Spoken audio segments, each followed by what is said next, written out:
Halo pemirsa GPR TV dari Sabang sampai Maroke dari Miangas hingga Pulau Rote. Ketemu lagi bersama saya Mona Azari Desak dalam program Kominfo Newsroom.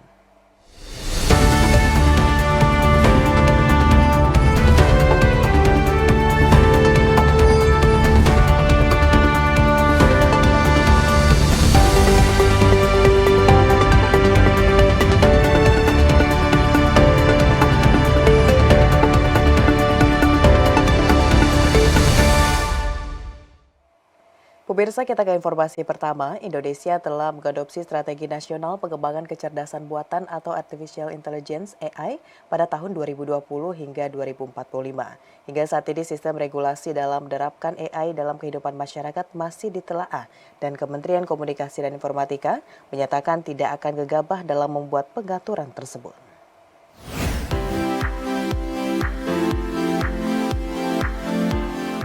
Indonesia merupakan salah satu negara yang mengembangkan dan menggunakan kecerdasan buatan atau Artificial Intelligence (AI) di berbagai sendi kehidupan, seperti kesehatan, pendidikan, pertanian, dan lain sebagainya. Kehadiran AI di tengah kehidupan masyarakat memberikan banyak manfaat untuk mempermudah aktivitas manusia. Namun di sisi lain terdapat juga sisi negatifnya yang harus diantisipasi. Menyikapi hal tersebut, Kementerian Komunikasi dan Informatika tak mau gegabah dalam membuat pengaturan tentang AI. Berbicara pada seminar bertajuk Menuju Etika dan Regulasi Kecerdasan AI di Indonesia pada Senin 5 Februari 2024 di Hotel Le Méridien Jakarta Pusat, Sekretaris Direktorat Jenderal Aplikasi Informatika Kominfo, Dr. Inyoman Adiarna mengatakan bahwa terlalu cepat meregulasi AI justru akan meminimalisir manfaat yang bisa didapat dari kecerdasan buatan tersebut. Kendati demikian, pembuatan aturan AI yang terlalu lambat juga dapat memberikan dampak yang tidak baik. Untuk itu, Kominfo menyusun Surat Edaran Menteri Komunikasi dan Informatika Nomor 9 Tahun 2023 mengenai etika penggunaan dan pemanfaatan AI. Surat edaran tersebut bisa menjadi panduan bagi pelaku usaha aktivitas pemrograman berbasis kecerdasan artifisial pada lingkup pribadi maupun publik. Dalam surat edaran tersebut memuat 3 kebijakan, yakni nilai etika, pelaksanaan nilai etika, dan tanggung jawab dalam pemanfaatan serta pengembangan AI. Kementerian Kominfo baru saja menerbitkan surat edaran terkait etika AI itu akhir Desember 2023. Ini sebenarnya merupakan langkah awal bagi pemerintah dalam mengatur implementasi AI di Indonesia di masa depan. Ke depan mungkin saja, sangat mungkin kita akan menerbitkan aturan-aturan terkait artificial intelligence. Bisa saja dalam bentuk peraturan menteri atau bahkan mungkin bisa saja undang-undang. Saat ini sedang ditelaah. Selain regulasi yang masih menjadi pekerjaan pemerintah, Indonesia juga masih menghadapi banyak tantangan dalam menerapkan AI secara etis dan bertanggung jawab, seperti kesiapan tenaga kerja terampil, infrastruktur, data, dan kesadaran masyarakat.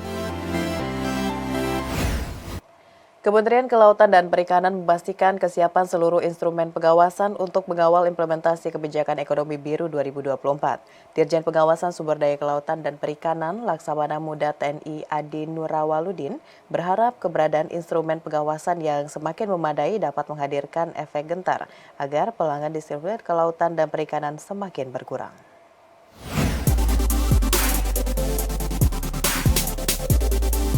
Kementerian Kelautan dan Perikanan memastikan kesiapan seluruh instrumen pengawasan untuk mengawal implementasi kebijakan ekonomi biru tahun 2024.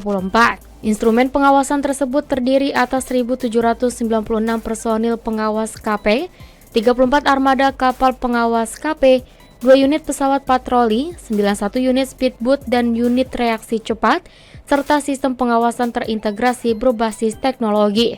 Jadi apel ini untuk menunjukkan kesiapsiagaan jajaran Ditjen PCKP, Korp Pengawas Kelautan dan Perikanan, untuk mengawal kebijakan Bapak Menteri Kelautan dan Perikanan, kebijakan Blue Economy.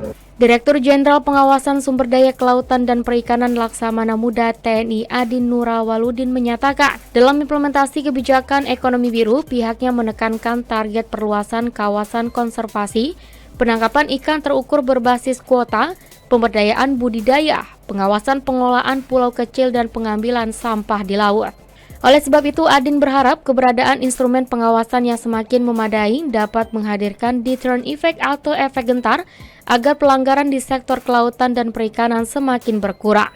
Jadi kita dorong kepatuhannya, kita dorong sesuai dengan aturannya, dengan harapan kegiatan apel siaga ini kita tujukan kesiapan kita menjadi efek deterrent sehingga para pelaku usaha akan berpikir 1000 kali untuk melaksanakan kegiatan yang di luar ketentuan.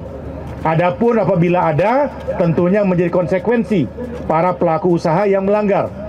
Terlepas memang mengacu pada Undang-Undang Cipta Kerja, ultimum remedium, kita dorong pelaku usaha yang sudah berizin, namun melakukan kegiatan yang tidak sesuai perizinannya, maka kita dorong pengenaannya lah sanksi administratif. Pemirsa, Menteri Perdagangan Zulkifli Hasan meluncurkan buku keduanya yang berjudul Capaian Kinerja Menteri Perdagangan 2023, Majukan Perdagangan Bersama Zulhas. Buku tersebut menandai pencapaian Mendak beserta jajarannya yang berhasil memajukan sektor perdagangan dalam kurun waktu 1,5 tahun.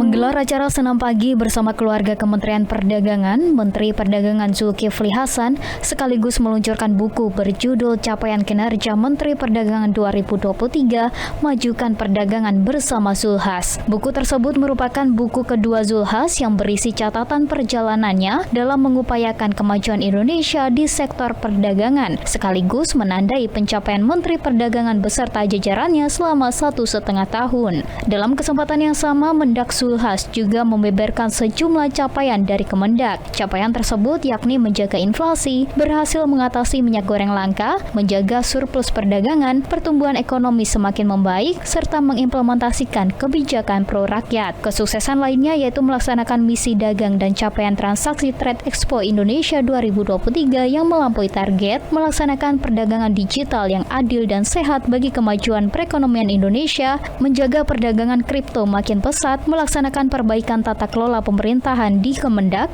serta melindungi industri dalam negeri. Zulkifli Hasan mengapresiasi seluruh pihak yang telah mendukung keberhasilan pelaksanaan program Kementerian Perdagangan. Kolaborasi dan kerjasama menjadi kunci utama dalam melewati persoalan berat tersebut. Mendak Zulkifli Hasan beserta jajaran yang dipimpinnya terus berkolaborasi dengan pelaku kepentingan terkait untuk memberi kontribusi terbaik bagi bangsa dan negara, khususnya di sektor perdagangan. Kita bisa melewati soal-soal yang berat, minyak goreng, Natal, Tahun Baru, Lebaran, dan inflasi kita semakin baik, pertumbuhan ekonomi semakin bagus, ekspor kita 44 bulan terus. Jadi saya terima kasih dan memberikan apresiasi penghargaan yang setinggi-tingginya para teman-teman semuanya dan juga teman-teman media yang terus bersama dan mendukung kita.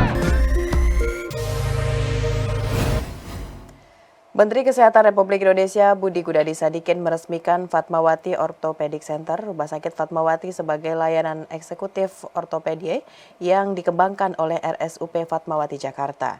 Hadirnya layanan ini juga diharapkan dapat mewujudkan salah satu misi Rumah Sakit Fatmawati menjadi pusat rujukan ortopedi di kawasan Asia Tenggara.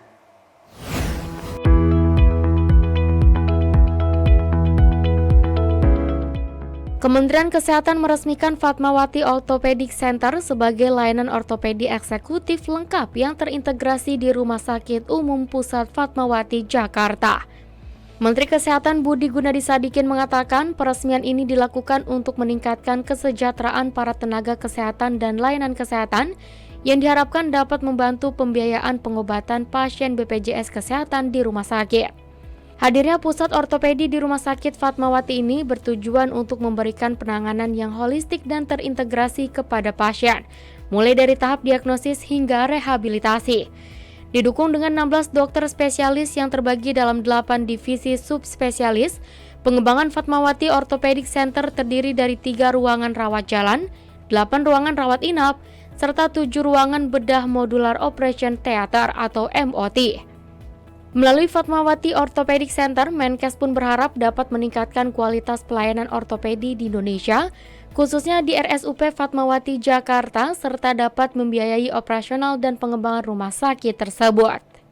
Saya hari ini di Rumah Sakit Fatmawati untuk meresmikan Executive Wing Ortopedi.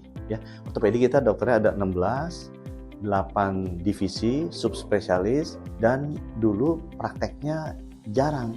Nah sekarang dengan adanya kita Wing Eksekutif ini, kita harapkan pasien-pasien eksekutif dari luar bisa datang. Dan mereka akan dilayani dengan standarnya layanan seperti di rumah sakit swasta. Pemirsa, usai jeda pariwara, kami akan kembali dengan informasi lainnya. Tetaplah bersama Kominfo Newsroom.